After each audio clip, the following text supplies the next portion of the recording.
ko yung butong tinanim ko kung tumubo na. Wow! Tumubo na siya! At Christmas tree pala yun! Kaya pala sabi ni Lola may waga!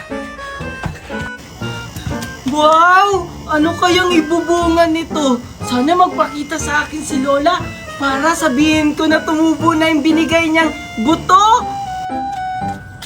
Uy, Mimay, wait lang. Oh, Maria, ano yun?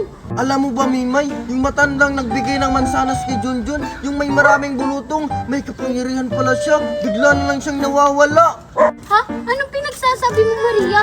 Marami lang yung bulutong pero wala yung power. Basta, nakita talaga ng dalawang mata ko. Tara, samahan mo ako, puntahan natin si Junjun. Baka nandun na naman yung matanda, palagi niya kasi yung kausap. Nagpapalusot ka pa? Eh gusto mo lang naman ata makita si Junjun eh. Hindi nga, Mimay. Nakita ko nga kahapon. Palagi niya nga yung kausap yung matanda. Kaya puntahan na natin, tara na.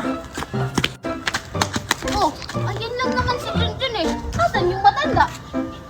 Basta, dyan yun sila nag-uusap kahapon. Eh kung tanungin na lang kaya natin si Junjun kung totoo ba talaga yung sinasabi mo. Tara! Sige. Wow! Hoy, Junjun! Ang ganda! Mimay! Maria! Uy, Junjun, bakit mo yan tinanim yung Christmas tree? Eh, hindi naman yan totoong puno. Oo nga! Hindi pinatubo ko kaya ito. Ito kaya yung binigay ng mata. Bawal ko pala sa kanilang sabihin. Anong mata? Hay nako sa'yo, Junjun. Nababaliw ka na ata. Kahit ano-ano lang pinagtatanim mo sa bakuran nyo. Oo nga, tsaka totoo ba yun, Junjun? Nakausap mo palagi yung matanda. Tapos, totoo ba yung sabi ni Maria na nawawala na lang siya bigla? Nakita pala ni Maria yun. Anong pinagsasabi niyong nawawala yung matanda? At saka hindi ko naman yung nakakausap. Binigyan lang naman ako ng mansanas nun.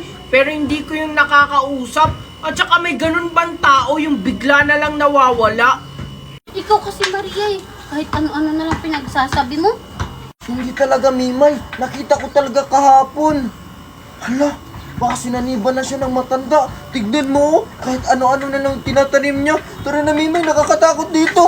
Uy, Maria, tayo ako! Ba't nagtakbuhan yun? Didiligan ko na nga lang to.